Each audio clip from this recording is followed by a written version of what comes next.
Hello, this is Russell Moore, and you're listening to The Russell Moore Show, brought to you by the Public Theology Project at Christianity Today. Every week here we explore conversations and questions from a Christian perspective, and today I want to talk about happiness. Because there's a new book out that I read, and there are so many books that purport to deal with happiness. This one was really, really helpful, called From Strength to Strength by my guest, Arthur Brooks. And I really wasn't surprised because I've been reading Arthur Brooks for years, and especially the past couple years, his How to Build a Life column through The Atlantic. If you haven't seen that, it deals with many of the issues that we're talking about today, and you'll want to look at it. He is a professor at Harvard's Kennedy School and Business School, teaching the next generation some of the things that we'll be talking about today. Arthur Brooks, thanks so much for being here. Hi, Russell. It's great to be with you. I haven't talked to you in some months, maybe a couple of years, as a matter of fact. Well, we were in out on the West Coast together in Pacific. Oh, that's true. That's true. We were in Vancouver, Northwest, Washington together some months ago. In That's Vancouver, true. Washington. Yeah. Before we get into these issues of happiness that I want to talk about, a couple of things that are sort of in the news right now that I think are kind of related, that I'm curious. With the horror of the Uvalde shooting, the Buffalo shooting, all of the things that we've seen, one of the things that has come up several times is a sort of mental health crisis happening, especially among young people, some say. And there are others who will say, no, this is the same sort of depravity that we've always seen. It's not anything new. But others are saying, look at the stresses and the strains after COVID, and study after study showing that there really are some significant mental health concerns happening now with younger people. What's your view on that? So I look at the data as a social scientist, and I care about it in the same way that anybody does who is a father of a young adult children too, of course, because my kids are in their 20s, in their early 20s. But as a social scientist, it's hard to deny the fact that there is a real crisis, a real mental health crisis.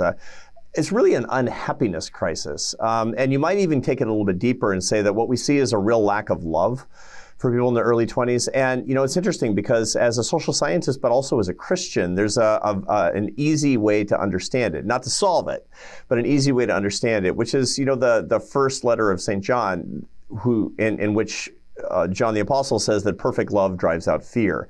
It is an absolute truth, philosophically, psychologically, even neuroscientifically, that love and fear are opposites. That hatred and love are not opposites. Hatred is downstream from fear. When you see a lot of fear that's creating trouble in a society, that means there's a lack of love. And you absolutely see that for people who are in their early 20s and mid 20s today. You find that they are about 30 percentage points less likely to be married. And again, people listening to us, we have a lot of people who are in their 20s today. They'll object and say, yeah, but what about cohabitation? That's down too. You find that even the likelihood of saying I am in love is down 30 percentage points compared to what it was when you and I fell in love with our wives in the 1980s. And that's catastrophic. And so that lack of love, its counterbalance is fear. And that fear is creating a tremendous amount of unhappiness, a tremendous amount of anxiety, depression, and a lot of the things that we see. I don't know if the shootings that we've seen, these atrocities, are related to that. I suspect that they're not. I suspect that those are really deep mental health, schizophrenic and psychotic problems, untreated mental health problems that are the same kind of problems that we would see in the same frequency as before. But there are a lot of people who are not even near some sort of a crime, not even near even some sort of self-harm, but who are suffering a great deal more than they would have 30 and 40 years ago.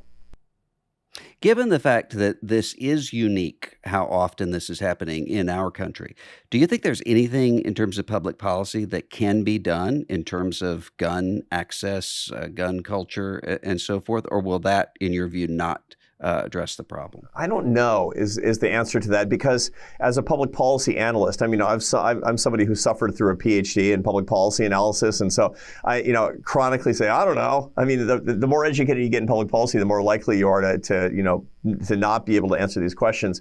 And the truth is that you look at the amount of gun violence, the likelihood of being harmed by gun violence, and adjusted for population is very similar to the United States as it is in many Western European countries that have way stronger gun laws than we have in the United States. Now, that doesn't mean that better gun laws and gun safety, that they couldn't make that couldn't do anything good for us. Perhaps there are ways that we could craft our laws, or with background checks, or with appropriate mental health interventions that are identified when people are trying to get guns, or whatever we're trying to do, that people should be able to agree on right and left. The problem that we have with our gun laws is that we're just such absolutists in so many areas where the vast majority of Americans, they agree that we should be able to do more, and we should have some common sense reforms. And this is not just about conservatives and guns, by the way. The same exact kind of argumentation goes with respect to abortion, where the vast overwhelming majority of Americans think that some common sense restrictions on abortion, and yet the whole thing is taken hostage by people who have extremely hardcore polarized views on the subject. So it's nothing weird that we would actually see the whole debate becoming impossible to adjudicate from and make improvements from a very mainstream standpoint. So the young people who are listening to us, and people who are not so young listening to us, who say, why can't we make any progress? The basic answer is that people who don't have mainstream views are yelling the loudest and controlling the conversation. Something that is not nearly as important as this, but is a focus right now, student debt. Yeah. Conversations about forgiving student debt. And one of the things that's really unique about you is you're one of the few Harvard professors, public intellectuals, who will say, we ought to be thinking about college differently. And not everybody needs to do it the traditional way. What do you think for somebody who's thinking through, should I take on a bunch of debt and get a college degree, or should I do something else? What would your counsel be to them?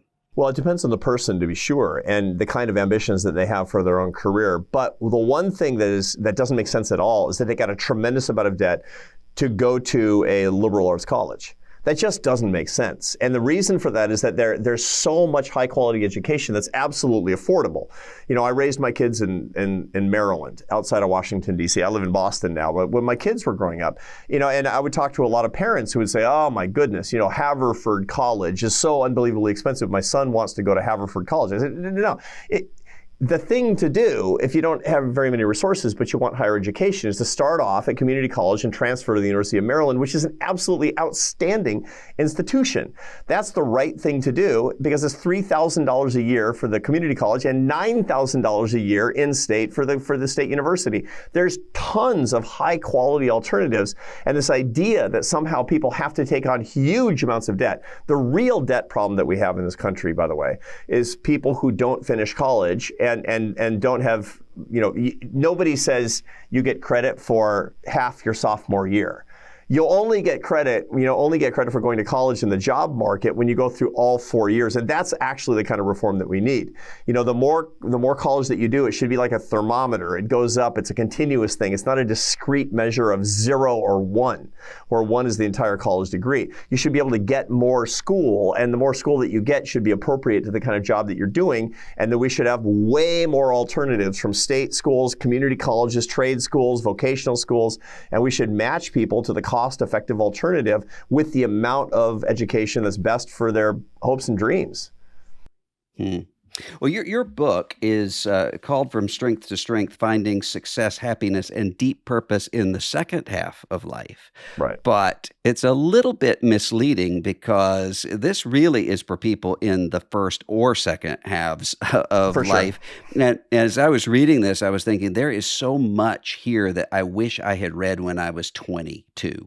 It would have helped me a lot. But before we talk about some of those things, there's a saying sort of in my corner of the evangelical Christian world that's often given: God cares about your holiness, not your happiness.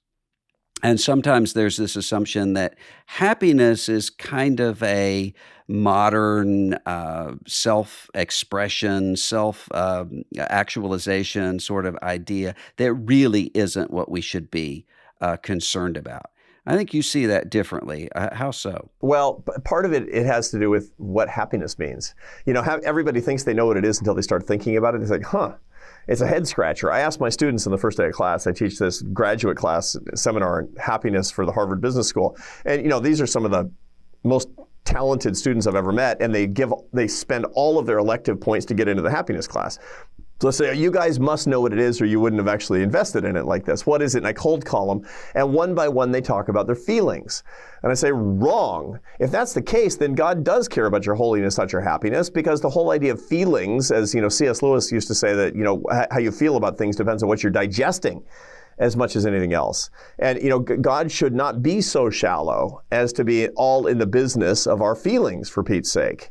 Our holiness is much deeper than that. But real happiness is not feelings any more than your Thanksgiving dinner is nothing more than the smell of the turkey.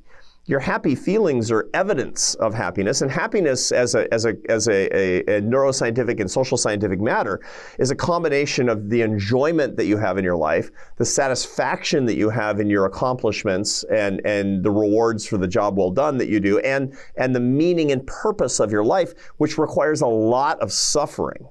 And so this is the key thing to keep in mind, that happiness from a beatific perspective, from a Christian perspective, requires a lot of unhappiness. It requires a lot of holiness. It requires a lot of suffering. Look, we're the only religion in the world that understands that we're a religion based on suffering. That we understand that suffering is an incredibly sacred thing. I mean, our Lord suffered.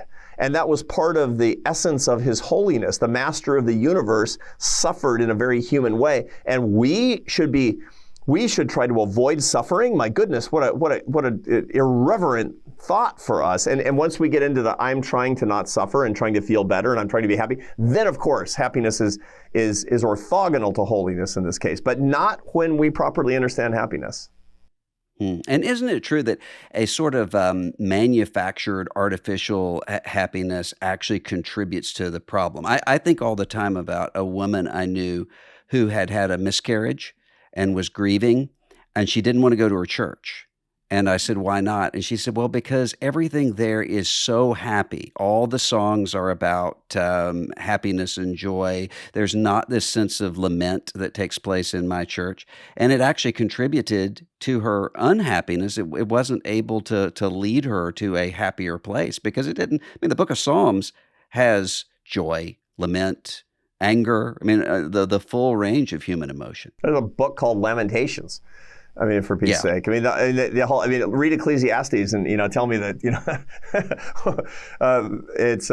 it's the Bible is full of suffering, because human life is full of suffering. And to take that out is kind of like Thomas Jefferson snipping out all the parts of the Bible he didn't like to make make Jefferson's Bible, aka not the Bible. Right. The Christian religion without suffering is simply not the Christian religion. We're called to live, to be fully alive. This is Saint Irenaeus, and I'm a Catholic, so I make these saint references, but this is in the 4th century, so this is pre-Protestantism. This is the patrimony of all Christian people. Saint Irenaeus said that the glory of God is a man fully alive, by which he meant a person fully alive. And to be fully alive is to have all of the sensations, all of the emotions, to be walking through the world with all the good and the bad that it is, because this is God's gift to us. It's weird, that only when you, and this is as a social scientific matter you find this, but it's just the experience that we all have. When you finally confront life in all of its complexities, then the fullness of life can actually become a source of this deep satisfaction to you in the first place. But if you're spending all of your time, or a lot of your time and your energy, trying to avoid unhappiness, you will paradoxically avoid your happiness by cutting the meaning, by cutting the purpose out of your life, by cutting a good deal of sacredness out of your life in the first place. You got to live it all, man. Yeah. Well, and you mentioned these declining rates of love, experience of being in love. That's exactly at the root of at least a lot of what I encounter. Yeah. Are people who will say, in order to pursue someone or to commit to someone, I have to know that there's no risk there, that this person is going to be my soulmate. Right. And that's not how it works. That's not how it works. Fear of rejection is something that I think that, interesting, my friend and colleague Jonathan Haidt who's a great social psychologist, teaches at the Stern School of Business at New York University. And he does all this work that shows that young people are more fearful of social rejection than any other generation since we've been keeping records. And a lot of it has to do with social media, which puts everybody on display. It raises the stakes to everything, raises the stakes to your mistakes, et cetera, cancel culture, et cetera, et cetera. But he also says that it has to do with the way that we, people your and my age, raise our young adult children, and have done so with the safetyism cult that keeps them, adjudicating their disputes when they're in elementary school. I mean, when you and I would get into a fight on the playground, you'd go home and, I got beat up, and my dad would be like, "So did you deserve it?"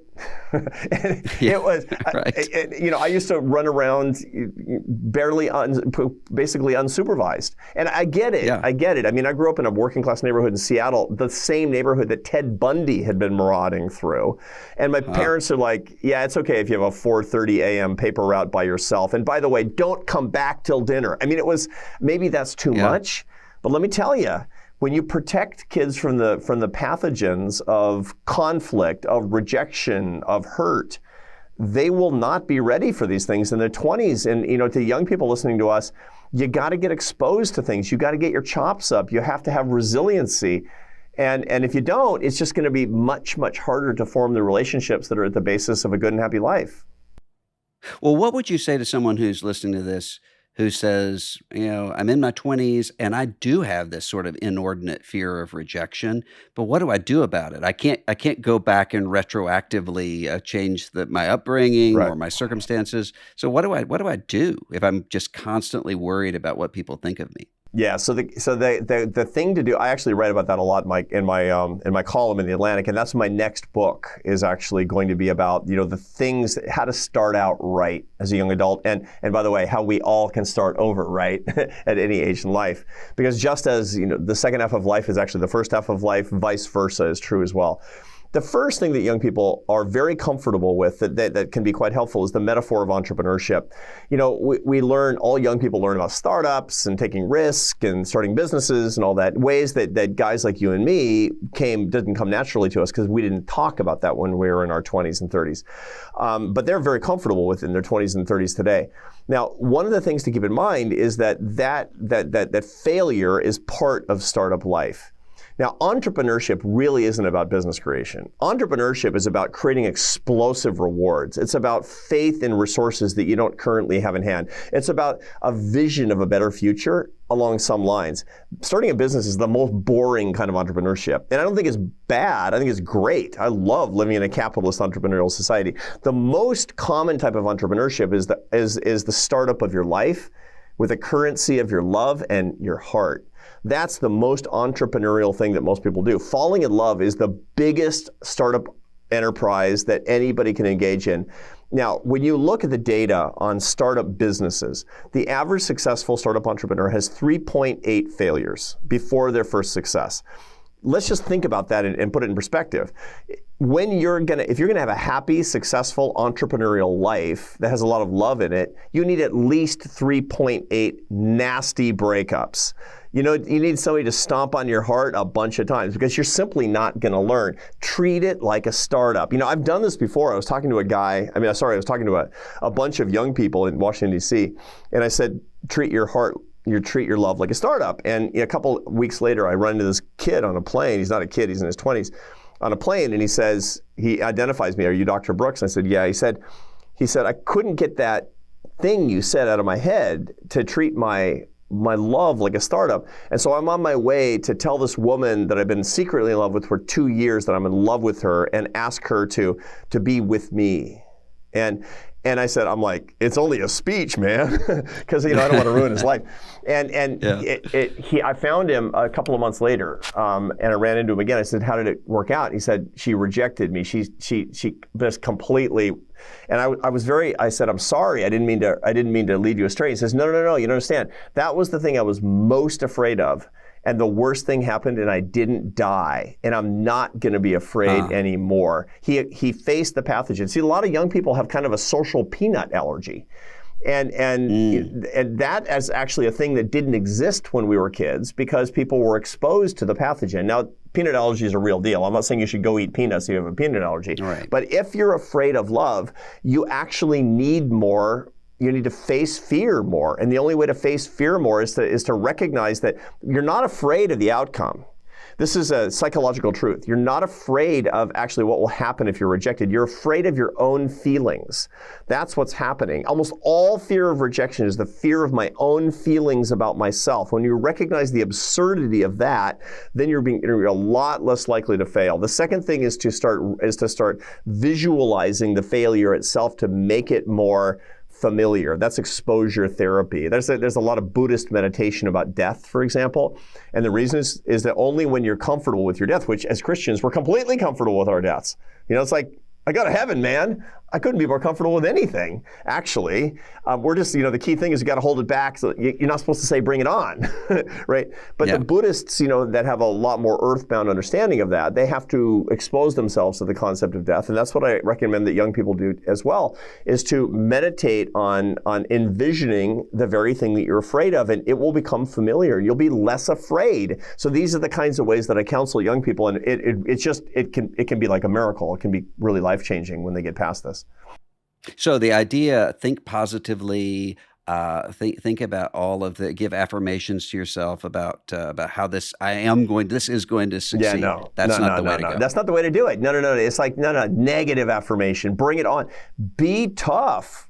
Face your fears is what it comes down to. So number one, be an entrepreneur, which says, I believe that explosive, incredible riches are possible. But I also recognize that failure is a real possibility and it's going to happen more than success. But I need enough deal flow to get the success. And then work your way through the scenario of actual failure. So that's step one and step two. One of the things that I've noticed over the past several years, a lot of people in Christian ministry, evangelical Christian ministry, maybe especially sort of our ecclesial equivalent of entrepreneurs, church planters and people who started new ministries. I've seen them in their 40s, many of them just sort of come apart in different ways. I mean, sometimes it's affairs, sometimes it's alcoholism, sometimes it's something else, that coming apart. And I've always thought of that more in terms of kind of the feeling of mortality. But when I was reading your book, I mean, one of the things you talk about is the difference between that fluid intelligence, as you call it, in the first half of life, changing over to a crystallized intelligence, and that throws some people sometimes. Explain to us what that's about. Yeah, so this is a really important thing for people in Christian ministry, but also who in surgery and in lawyer life and in, be financial planners and accountants and everybody else in between. And the way that it works is that really highly motivated, striving people get incredibly good at what they're doing in their 20s and 30s on the basis of what psychologists call fluid intelligence. That's innovative capacity. That's crystallized. That's working memory. That's incredible creativity. That's indefatigable energy and focus. That's, church planning is all about that. You're going to put a church out there someplace, you need to be very innovative. You need to be incredibly energetic. You have to, never slow down. And what you'll find is that the more you do it, the better you get. And you can be incredibly effective. The problem is that ability peaks in the late 30s or early 40s, and then it starts to decline. And it starts to get just harder to get the energy to do what you used to do relatively easily. That's called burnout. And one of the things is that extremely effective strivers, they're the first to notice. They're the first to notice that what used to be easy is hard. What used to be, simple to motivate myself to do, now I can barely get out of bed to do it. That's because your fluid intelligence is in decline, and then you're going to start to turn to alcohol. You might have an affair. Maybe you're just a really good dentist and you start taking Fridays off. Maybe it's something like that, but it's like, why would you take Fridays off when you used to love your job so much? Why would you want to take a day off to do something that's trivial, like golf, compared to what was your vocation, your holy vocation of healing people and giving them better teeth? And so that's really what's going on that. And the thing to keep in mind is that it does decline, but there's the best news. God's great gift to us is the second intelligence curve. That's a different set of skills that comes. Everybody gets it in their 40s and 50s, and it can stay high in your 60s and 70s and 80s, and as long as God gives you years. It's called crystallized intelligence, which is your wisdom curve, your teaching curve, your team building curve, your mentorship curve. This is your ability to speak fluently, to put ideas together that other people's created. And to teach people things that you haven't been able to do before. So what I recommend to people who are in clergy, so I deal with Catholic priests more than I deal with evangelical ministers, but the evangelical crowd I talk to a lot these days too. And what I recommend for church planters, for example, is to make sure that you have a plan in the churches that you're planting to be able to step into a more senior teaching role by the time you're in your early 50s. And you have other people that are running the operation behind you that have this indefatigable energy that can grow the business. Sorry, I don't mean to use the language of business, but like grow the organization. These are nonprofit organizations, can grow it in innovative and new ways while you're stepping back into a senior pastor role to teach new people, and where you don't have to work 80 hours a week too. That's a super important thing to plan out. That's basically just a happiness 401k plan. You know, when we look at American political life, the president's about to turn 80. Yeah. The prospective Republican nominee is in the late 70s. The Speaker of the House is 81, I think. You just go through, the Senate Majority Leader is in his 80s. Is that a healthy thing? I mean, is it people sort of, is it that we're recognizing the sage-like wisdom of age? Or is it instead the reverse, that you have a generation of people who are not really wanting to let go and turn things over to a younger generation? Yeah. So that it's the latter. And again, I want Ron's laws to crystallize intelligence. Most Americans don't really want to vote for a presidential candidate who's under 50. And there's a reason. There's a sense of wisdom that comes from people who are over 50 because crystallized intelligence tends to be really high. This idea of working together, of explaining things, of pattern recognition, of just deep wisdom. We understand that people have that, but then there's an energy level problem that you get when you're too old. For most people, there's this curve in there. When the curves cross of these different things, you can be very, very wise, but there's almost nobody that can live up to the energy needs of the presidency of the United States after 70 or 75 years old. It's just too hard a job to do that. Now, why do we keep electing people? Because the party system locks people out except for seniority reasons. You basically have it's like the old Soviet Union. It's like the Politburo, which is just a bunch of old men. We used to remember, Russell, when you and I were kids in the 70s, we would laugh at the gerontocracy of these, one old man that would take over after another and immediately die. And they would go out of public view, and the joke would be they got a really bad haircut. And the truth was because they were ailing and dying and becoming senile and the whole thing. And now the United States is rewarding these political leaders that really are a little bit too old to be doing what they're doing. And so what do we need? We need kind of a sweet spot, for leaders in a capitalist democracy that we choose. We should be looking at people who are probably more between, the ages of 50 and 70. That's kind of the sweet zone of lots of crystallized intelligence, but also, if you've got good health, a lot of energy as well. But that requires also, though, younger people who are actually wanting to take the responsibilities of, in this case, governing. I mean, if you look, it doesn't matter what party or what place on the ideological spectrum, a lot of the people who are in that fluid intelligence stage are just sort of wanting to be on cable news and raise money. I mean, there's some exceptions to that, but that's what's really being rewarded right now. Yeah, that's true. And so what we need is people who, if they have a real ambition to serve in their 50s and 60s, they need to be cultivating their leadership abilities in their 20s and 30s, quite frankly. And that means different kinds of offices and different kinds of leadership, whether in business or nonprofits or even politics, really when they're on their fluid intelligence curve and as they're growing older, such that they're ready and they have enough perspective and they have enough experience to be at these high level positions, whether it's the CEO of IBM or the President of the United States, when they're in especially the especially good age to be doing that. You got to be doing a lot at 40 to be the president at 55. And you can't just kind of show up and say, well, I'm old enough now. And I had a lot of fun, and I had a cable show. I mean, that's just kind of not good enough. Sometimes that happens. It can happen, but I'm not saying always, I don't think it's ideal most of the time. Right. No, that's for sure. I smiled in your book when I saw the name Wayne Oates, who's a professor at my alma mater, who was a professor at my alma mater. He coined the term workaholic. Yeah. That was in his obituary in the New York Times. He coined that term.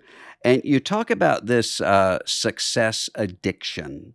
And as I was reading that, I was wondering, how does one know if one is sort of addicted to success or if one is just ambitious? Yeah. Just wants to accomplish a lot. Success addiction is like any other addiction. All addictions have the same neurobiological roots. What's implicated is a neuromodulator called dopamine. Almost everybody knows about it. For a long time, it was called the pleasure neurotransmitter, but it's not. It's the neurotransmitter of anticipation of a reward. So for example, whether you're just, it's like, I really, really, really want to go play the slot machines, or I really, really want a cigarette, or man, I'm just craving a drink, or, whatever it happens to be, or, and by the way, one of the worst addictions that a lot of people, a lot of Christian people suffer from is pornography addiction. It's a dangerous, dangerous thing because it just wires your brain. So the dopamine makes you extremely productive at processing pornography with tremendous damage to relationships, just like any other addiction, to be sure, but that's just a really nasty one that's very prominent in the Christian community. And they all work dopamine the same way, as does the success addiction. Now, success addiction usually starts with people who are strivers early in life. They're good students, or they're really hard workers, or they're identified as kind of the special one, often by their parents. Look, despite our parents and our best intentions, we objectify our kids. We project our own autobiography onto the screen of our children. My kids, I'm so proud of them. One of them went to Princeton, and the other didn't go to college, and he's a sniper in the U.S. Marine Corps. And my little girl, she's in college in Spain. She's getting straight A's. And what am I doing when I'm bragging to you right now, Russell? I want to be a tough guy in the Special Forces. I want to go to Princeton. I want to go study in Spain. I'm projecting my autobiography onto the screen of my children because I'm so proud of them, but I'm really thinking about me. And that's what we do all the time. And the problem with that is that we objectify our kids into becoming the special one, and they objectify themselves. So the high-achieving kids often turn into people who have impossibly high standards for themselves, and where they only really get satisfaction in life when they're succeeding in school, succeeding at work, succeeding in sport, succeeding in the arts, succeeding in everything that they do. And that's what gives them this dopamine hit. Hit the lever, get the cookie. No satisfaction after about a day, and then it's back at it. You're on the treadmill again and again and again. And when that's reinforced all the way through young adulthood, by the time that, then this flywheel is going with terrifying speed at 30s and 40s, and you literally can't understand yourself as anything less than a successful person. That goes way beyond healthy ambition. That's an incredibly unhealthy state. It's like being a methamphetamine addict. As a matter of fact, your brain kind of looks like a methamphetamine addict's. And you got to treat it the same way as any other addiction. You need to confront it. You need to offer it up to our Lord. You need to make amends to the people that you hurt, because a success addict always hurts tons of people along the way, usually with desiccated relationships and bad marriages and ignoring their kids. And then you actually have to work through it the same way. What about somebody, and I've heard from many people who have had this experience lately, where they've realized, wait a minute, that's exactly what I've been doing, and my relationships have suffered. What do I do now? I mean, maybe they're looking around and they say, I don't even have connections to the people that I love anymore. Right. How do I rekindle that? Yeah, to begin with, you actually have to do what you would do if you went to Alcoholics Anonymous and you went through any 12-step program. You have to admit that you were powerless over this. And again, nobody's completely powerless. You wouldn't be in AA if you were powerless, Right. But then you have to offer it up. Look, almost everybody, not everybody, but almost everybody listening to us or Christian sisters and brothers with us, and they recognize that you can't do anything meaningful. You can't do anything worthwhile without offering it up to the Lord.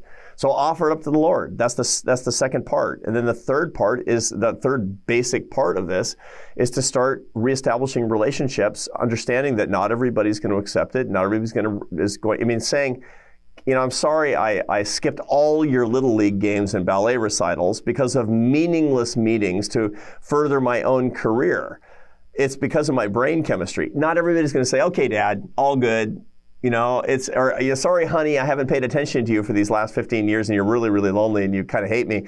But, you know, how about bringing me back? At least throw yourself in the mercy of the people who love you or that you love, and then recognize it's going to take some time, if it can happen at all, to make it so. But it's not gonna happen if you don't start, is my bottom line. And that's the same thing with any addiction.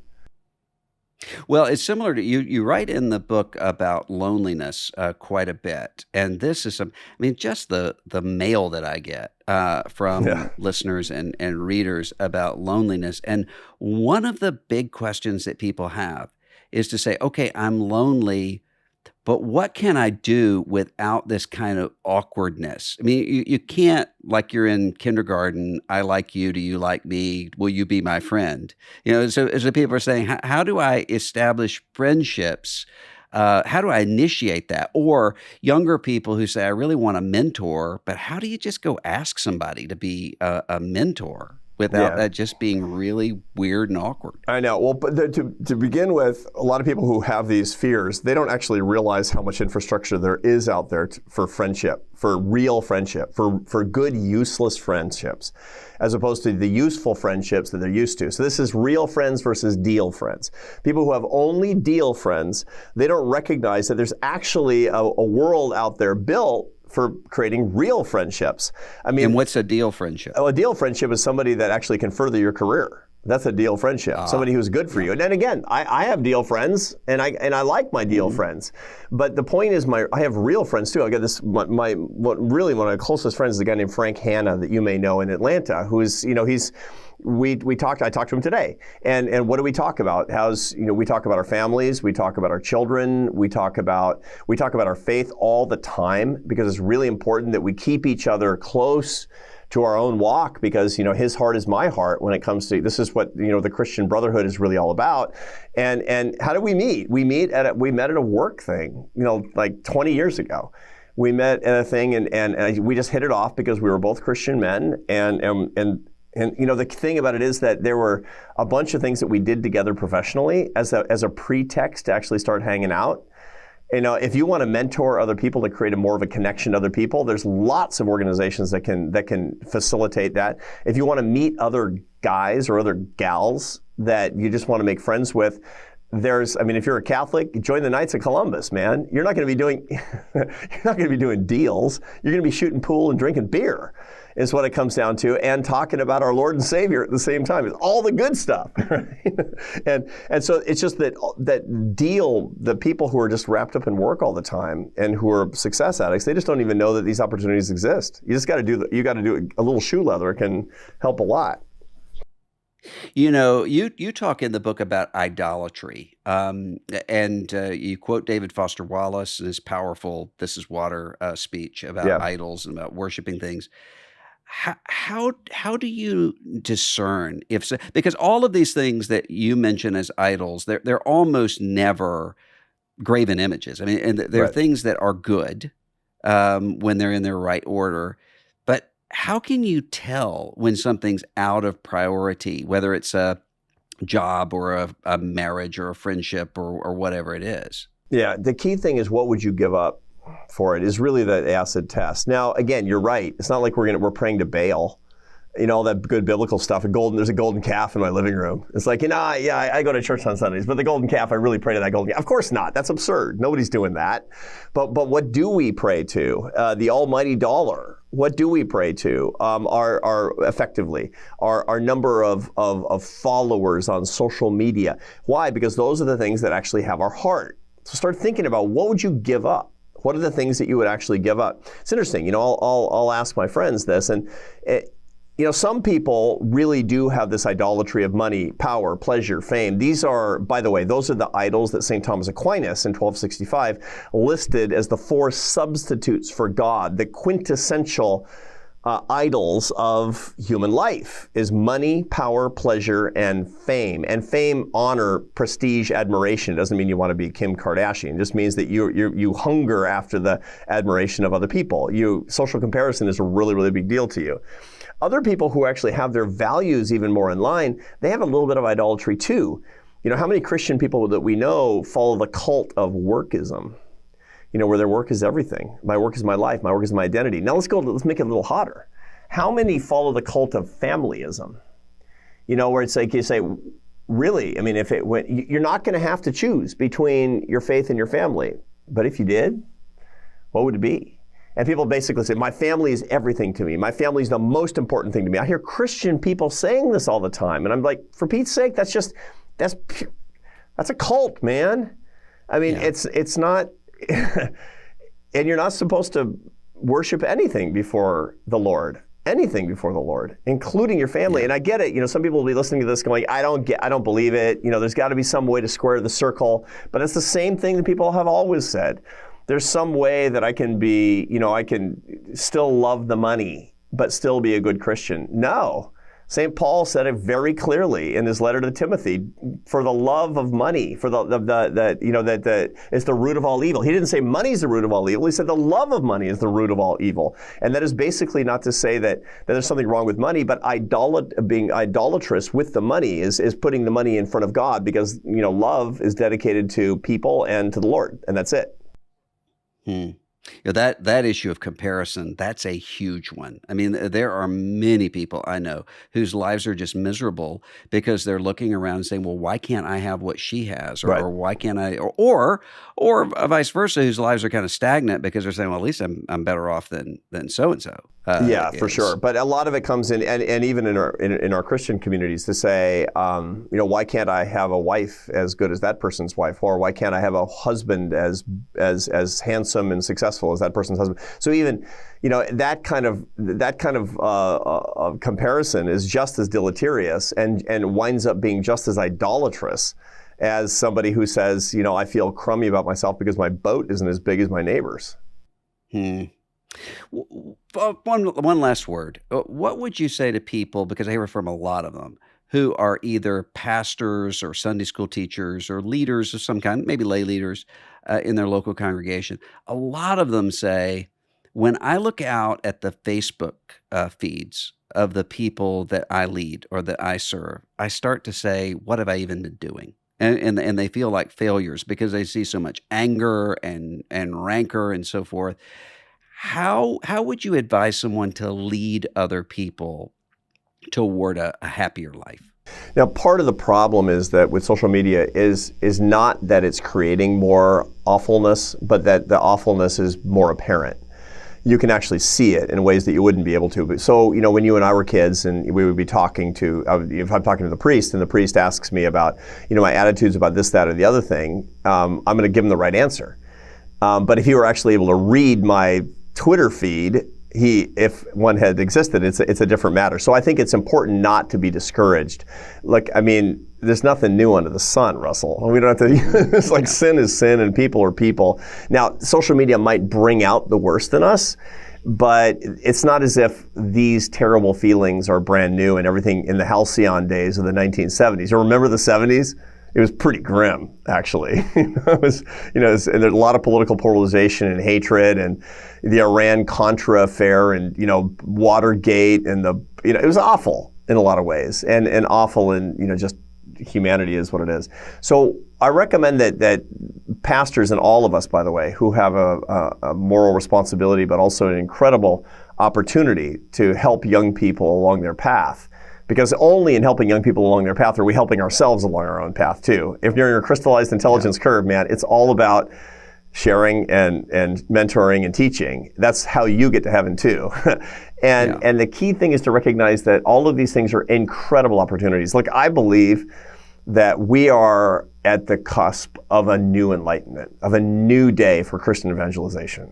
Because the thing about it is that this has always happened when there was dark days, and that led to a hunger. I think there's going to be a rebellion against the culture of bitterness, the culture of contempt, which is the conviction of the worthlessness of other people. I look at when in the influencers, the cultural influencers on the progressive left and on the populist right. So you basically, the populist right and the cultural left, which are very similar in lots of ways. And what are they doing? The people our age, they're conscripting young people as child soldiers in their culture war. That's what people our age are doing, saying you must hate, you must be afraid, and you must use your values as a weapon and not as a gift. And young people, the young people who are listening to us need to rebel. It's time for a rebellion, and that's a rebellion of love. That rebellion of love, and then it can, I mean, it's a Gen Z people are they're going to save America, I actually think. They're going to save America from us by rebelling against the culture war in which they're expected to be soldiers, and to say, we refuse to hate. We demand love. You know, you need the, you know, and what people, I think what pastors and, you know, leaders, you and me, quite frankly, need to do is to cultivate that rebellion, to cultivate that reconquista of our culture. And once we start getting that, there's no holding it back. And all these, you know, pathetic voices, our age and older, that are talking about the polarization in this country that's necessary because the other side is stupid and evil, lying that the biggest threat to our country is your next door neighbor who votes for the other party, that they're going to get tossed out like yesterday's news, and it can't happen too soon. So kids, bring it on and save America from us. That's a good word. The book is called From Strength to Strength. Arthur Brooks, thanks so much for being with us today. Thanks, Russell. God bless you, and God bless all of our listeners.